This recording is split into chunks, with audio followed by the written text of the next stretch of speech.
Yesterday we started the sugya on Daf Yud Ches, and I want to go over the Gemara. You may remember I got stuck. We're going to start with Mosiv Rav Huna Bar Chir on Daf Yud Ches Amud Aleph, and that is, let's see how many lines down from the top. I'd say about 9 lines. Let's count to 1, 2, 3, 4, 5, 6, 7, 8 lines down from the top.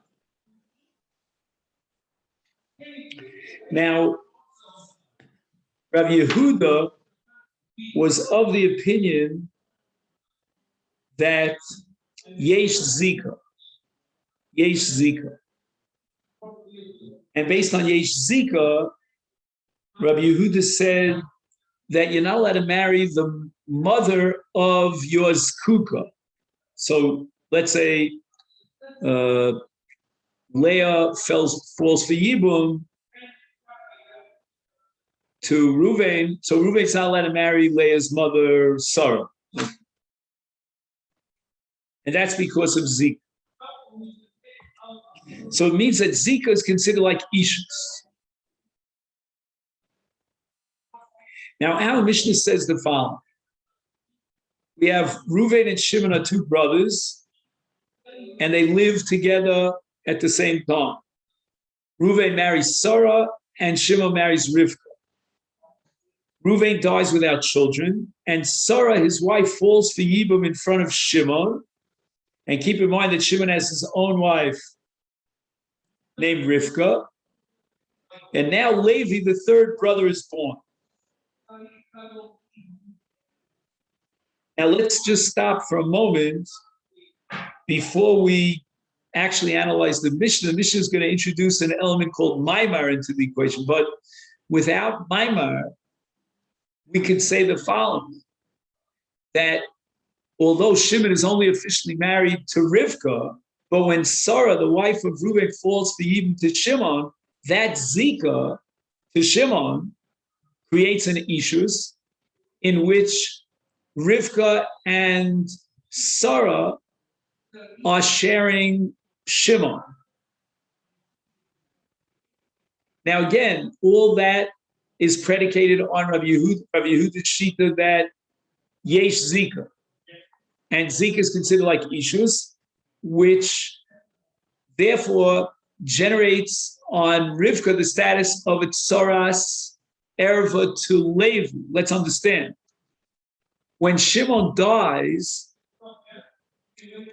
and he has Ki'ilu 2 wives, he really only has 1 wife, that's Rivka, but if you hold Yesh Zika, it's as if he was married to Ashes Ruvain, we call her Sarah, through Zika. And that gives Sarah the status of a Tsaras Erva. So that now when Shimon dies, Rivka should be out of the picture as far as Yibum is concerned. Now, what we're about to learn from our Mishnah is that Rivka needs chalitza. Yibum is out of the question, but she requires chalitza. And if you ask me why does she require chalitza, I would have quoted the halacha of Rabbi Yehuda of Yesh Zika, but instead the Mishnah says that the reason why Rivka is Eina Misyabemes is because Shimon did a Maimar with Ashes Ruvain with Sarah. Asaba Maimar V'meis. Shnia, meaning Rivka, it says now we're up to Levi, because Levi again is Biolam Echad with Shimon, and she, namely Rivka, requires chalitza. Below Misyabemes. Now you might ask, why does Rivka require chalitza if you're going to argue that she has the status of a tzaras erva because of Maimar. Let's say, forget about Zika for a moment, just put all the eggs into the basket of Maimar, then that would give Rivka the status of a tzaras erva, and there would be no requirement of chalitza as well. And yet it says shnia choletzes. So we're going to have to assume here that Maimar is not a full-fledged yibum. The Torah requires bia for yibum. Maimar with kesef or shtar does not create a full marriage relationship between Shimon and Sarah, Ashes Reuven. If it would have, then clearly Rivka would be a tzaras erva to Levi because of the halacha of Ashes Achiv Shelo Haya Ba'olam. And therefore Rivka would not require chalitza as well. But we're only talking about Maimar. Now it would seem that in the absence of Maimar, the status of Rivka would not be that of a tzaras erva.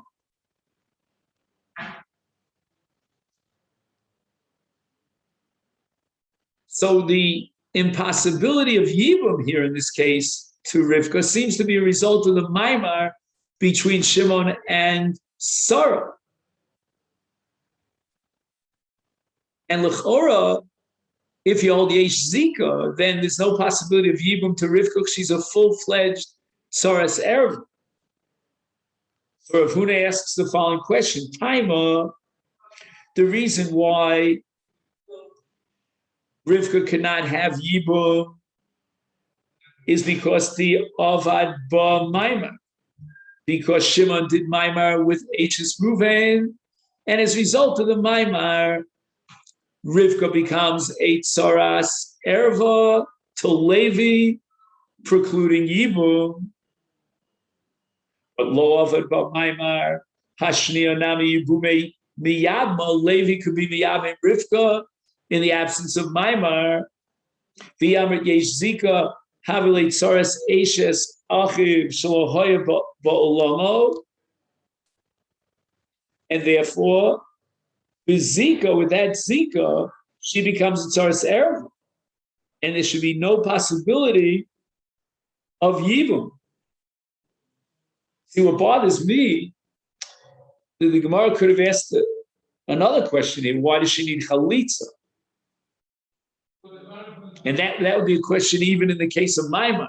Whereas once you have Zika, and therefore Rivka gets the status of a tzaras erva through Zika, then why does she need chalitza from Levi?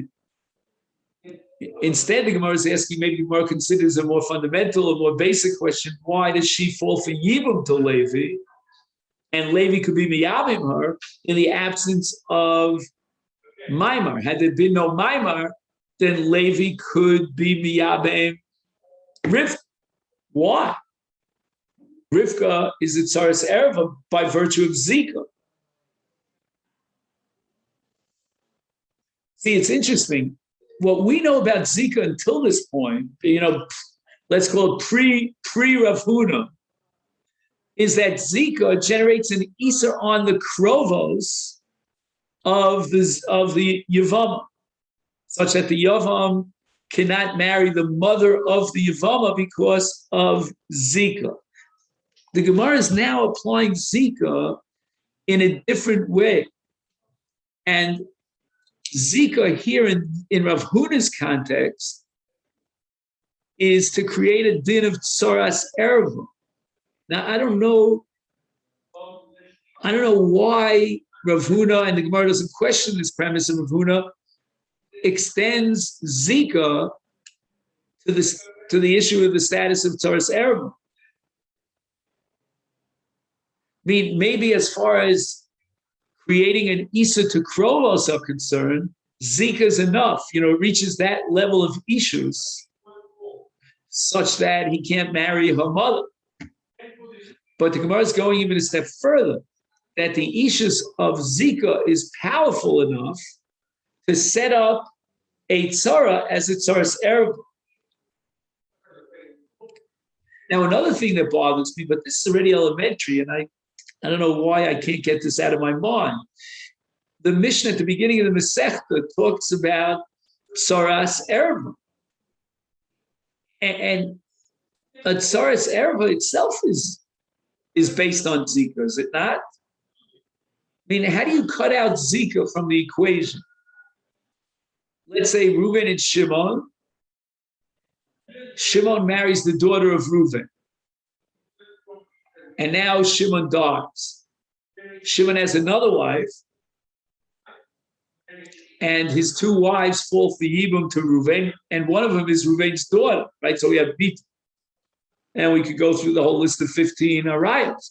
I mean, what makes the other wife of Shimon, who died, right? Shimon who died, a tzaras erva, if not for the fact that there was a zikas yibum to both of Shimon's wives. One of that zikas yibum is an erva. Unless you say that the erva doesn't fall for yibum. But if you can say the erva doesn't fall for yibum, then why does she pater up the tzara? Apparently, the fact that his late brother was married to two wives, even though one is an erva to him, that doesn't preclude the fact that they both fall for yibum. And now we have a situation of two tsaros, of one brother that died, one of whom is an erva. Isn't that in effect Zika? Yesh Zika, if you're going to question Yesh Zika, in the case where Shimon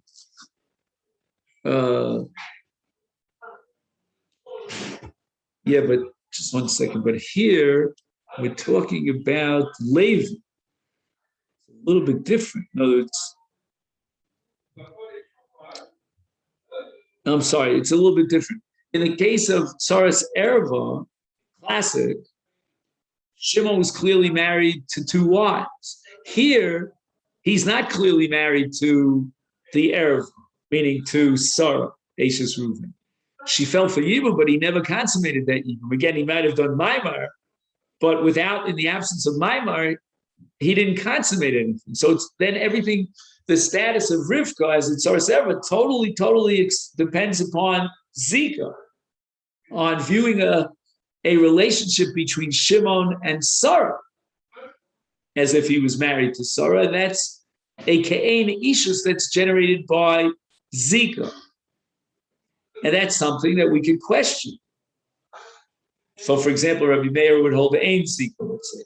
So, Ein Zika, which means that Shimon is not married to Sarah. If he's not married in any way or form to Sarah, then he's got one wife, Rivka. She's not in tzaras erva. But in any event, one thing is clear, says Rav Huna, that if I apply the principle of Zika, therefore Rivka becomes a tzaras erva. And we don't understand how there could be Yibum in this case when the Mishnah says we're going to pin it. The Kiyum Yibum, right? The Enevis Yabemis is tied to the Maimon. Forget about Maimon. We can circumvent Maimon and drop it completely. Let's just talk about Zika. That's the Gemara's kash. Okay, Ad Kan, we can survive. But now the waters get rough. And that's the answer of the Gemara to defend Rabbi Yehuda of Rabbah, who had in the Afagav, the Lo Ovid Bei Maimar. Okay, Lo Ovid Bei Maimar, and we're holding now Yesh Zika, and therefore Rivka's status is that of a tzaras erva based on Zika. Again, I don't know why you need chalitza. That's still a missing piece of the puzzle.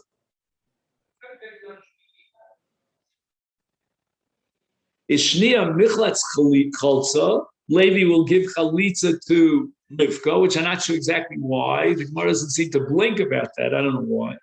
But yibume lo miyab.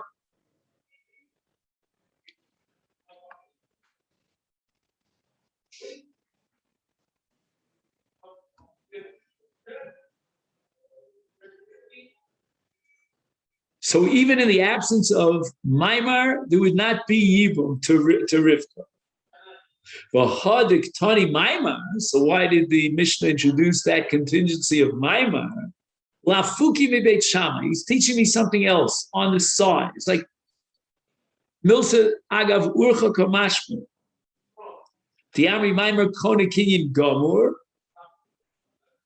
would mean that according to Beit Shammai, with maimar there's a kinyan gamur in Torah, and then Rivka would be a full-fledged tsaras erva because of the maimar to Sarah.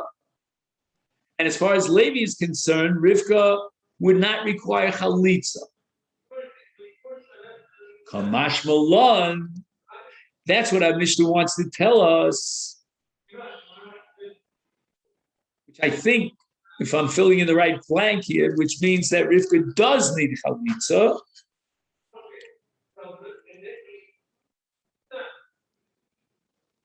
And he writes, Maimer Eina Kona Kinyan Gamu Vrak Lahachmir Li Osra B'Yibum Nechsheves Rivka Kitzara Sarah Al Yidei Maimar Avalola Hakel Lefotra B'Nachalitz.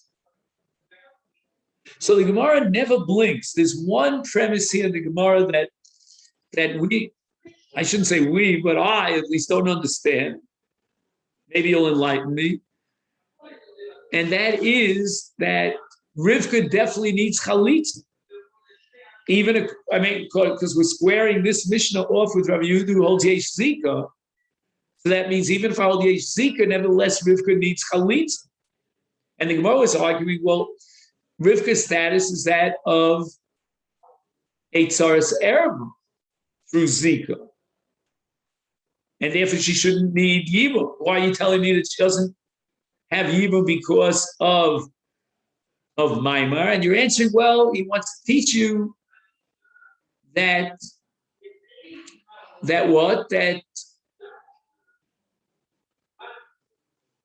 wants to teach you that she does need chalitz.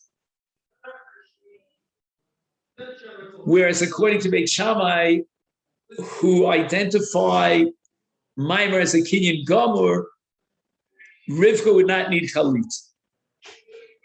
But the Gemara is clearly understanding that in the absence of Maimar, the din wouldn't change, and Rivka would not fall for Yibum because of Zika, but she would nevertheless need chalitza. So why chalitza? Why is the Gemara so comfortable about chalitza in the case of what seems to be a tsaras erva? And a tsaras erva doesn't need chalitza.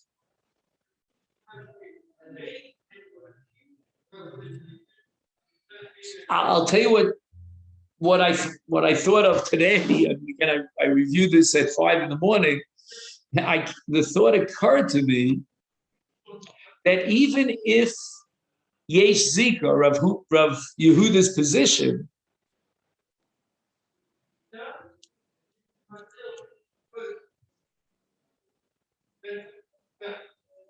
it's not the same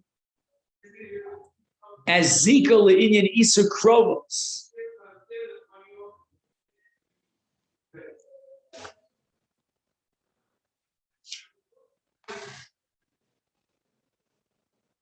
One second.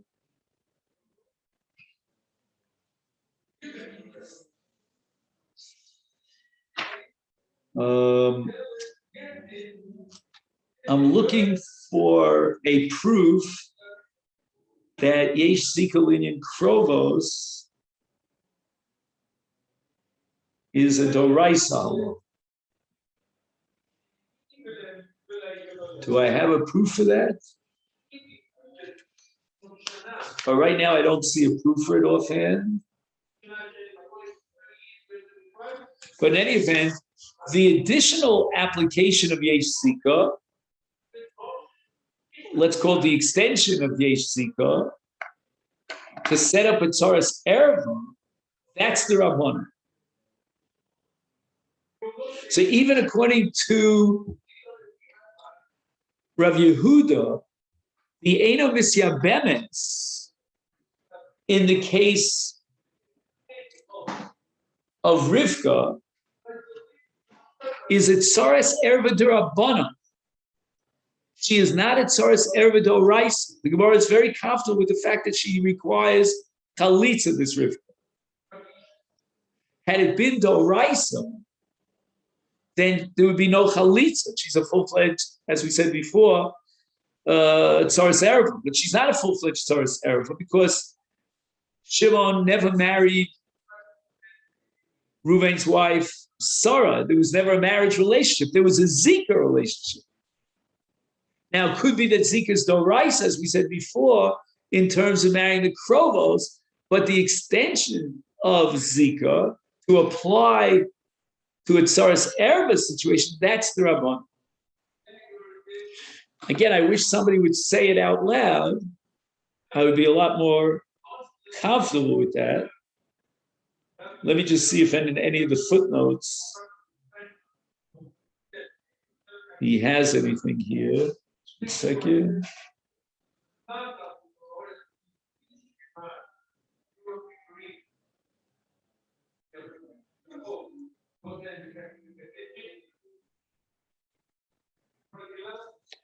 I don't know. Right now, I don't see it. Do you see it anywhere?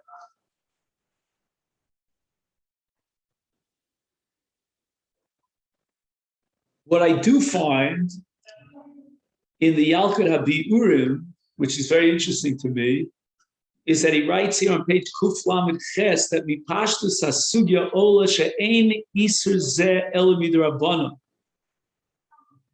which is really interesting. He's talking about the original application of Rabbi Yehuda Yesh Zika, that he's not allowed to marry her mother, and he's saying even that's the Rabbanan. I didn't want to go that far. He says that the Ritvan and Muki Yosef, right, that if he went in and he was Mekadesh her mother, then Tofsin Kiddushel. The law Lima Zika Ad Kidesh Lo Yitfisu Kiddushel Bikrovosel. And he quotes the Granat, the Machmi the Vrem Zika Oseres Es Hakrovos Minatora. Just it's not a full-fledged issues that would generate Tfisas Kiddushin, Ki ilu lo haya isuron el midrabanan pshita shetovsin bahem Kiddushin. Sharei min haTorah einon asuros klal. Behiksha arei heim atzmon kosu la'alon shekiddushay achosa mafkim es zikasa. So we see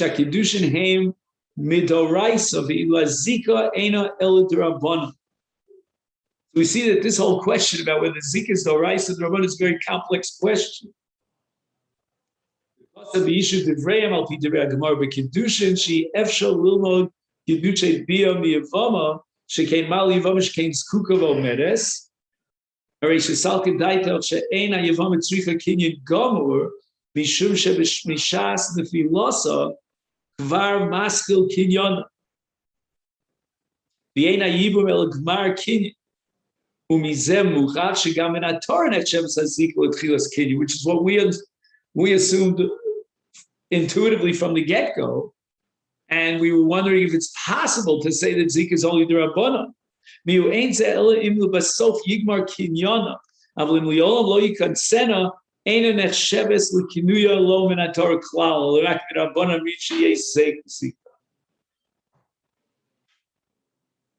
I don't know. I find that very difficult.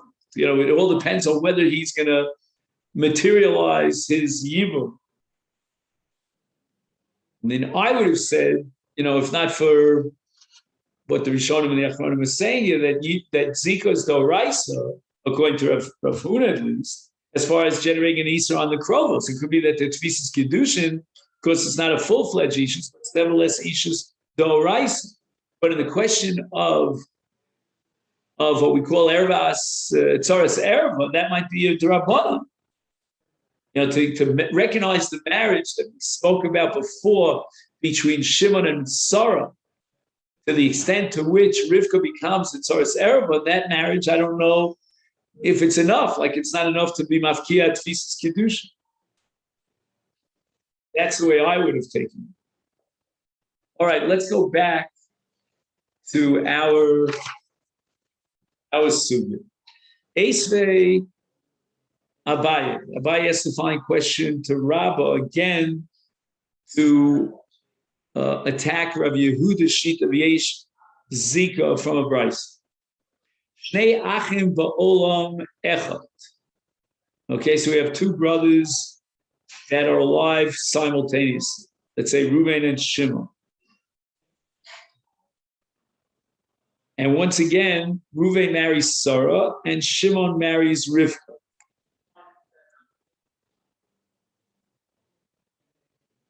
Meis echad man below Vlad. Let's say Reuven dies without children, and Sarah, his wife, falls for Yibum to Shimon. The Amar Hasheni Azeh, Lasos Maimer B'Yevimta. Okay, apparently they have a third brother named Levi. And Sarah, that's Ashes Reuven, is Asura Olav Midin Ashes Ach Shlohai Bolam.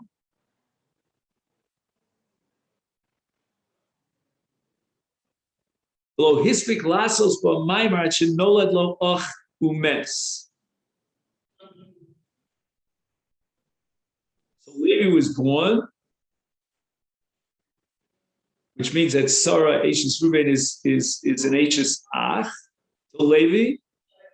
Shimon dies without children before he gets a chance to implement Maimar to Sarah. So now Rivka falls for Yibum to Levi. Arishona Yotza Mishumeshes Achiv Shelo Yevol Lamo. And it sounds like he's saying that she doesn't need neither Yibum nor Chalitza, which makes a lot of sense. Vashnia, what's the status of Rivka Ashes Shimon? Ochol letis omis yabim.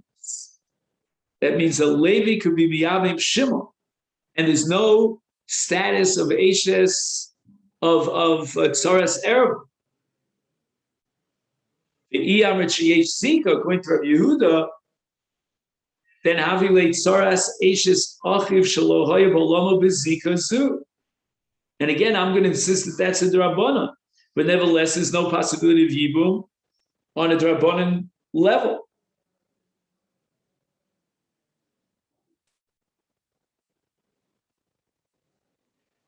So that now we see clearly that ain't Zika, because there's no Maimar over here. And not only that, there's a possibility of Yibum. That's against Rabbi Yehuda.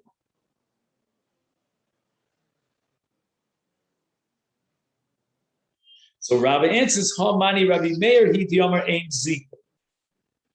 In truth, there's no way of reconciling this price with Rabbi Yehuda, but Rabbi Yehuda is not out in the cold because there is a Tana, and that's Rabbi Meir who holds Ein Zika.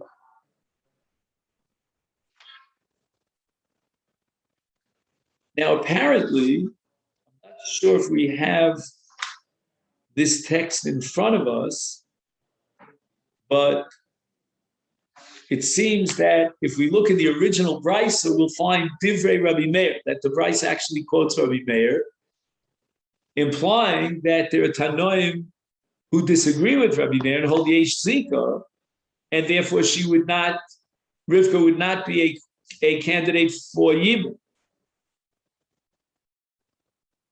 Truth is, the Gemara could have given this answer in the previous questioner of Rav Huna and said the Brisa reflects the Shita Rabbi Meir and Rav Yehuda holds like other Tanoim.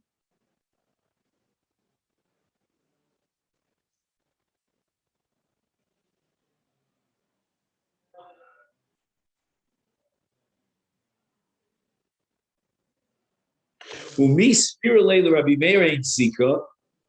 You are now committing Rabbi Meir to the position of Ein Zika. But Tanan, we have a Mishnah later on Daf Chavav. Arba achim shnayim nesuim shtei achios umesu hanesuim li achios. That of the four brothers, Reuven and Shimon are married to Rachel and Leah, and Reuven and Shimon die. and there are two other brothers, and these two ladies will fall for Yibum. One is the wife of, let's say, Ruvain, and the other is the wife of Shimon.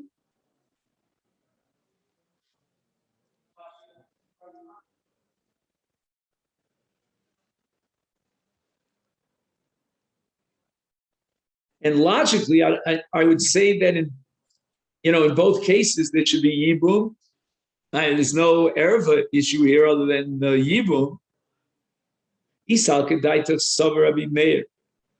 Ain Zika. So we're working with the assumption that this Mishnah is Rabbi Meir because Stam Mishnah Rabbi Meir is Hani Mitrei Bati Ka'asyan. Right? They come from two different houses, from Ruvain and from Shimon. Hi, Liabim Chada, but hi, Liabim Chada. Oh, but if I hold Yesh Zika, and a person's not allowed to marry the relative of his Zakuka, so therefore the other two Yevamim could not marry because of Achos Kukasa. Right? Each one of these ladies is Achos Zakukasa.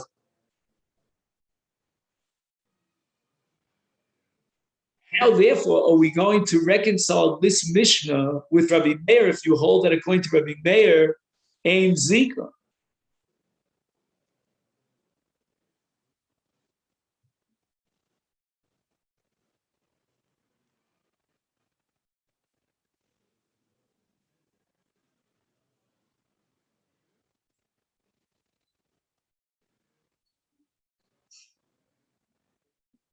Now, the interesting thing is here, why doesn't the Gemara just ask the kasha from this Mishnah on Rabbi Yehuda? Apparently, the answer to that would be that this Mishnah is a Stam Mishnah that reflects the sheet of Rabbi Meir, who holds Ein Zika. So the Gemara is saying, wait a minute, if this Mishnah is Rabbi Meir, Ein Zika, then why can't each one of the two surviving brothers marry the wives of respectively the two brothers that died? Whereas if we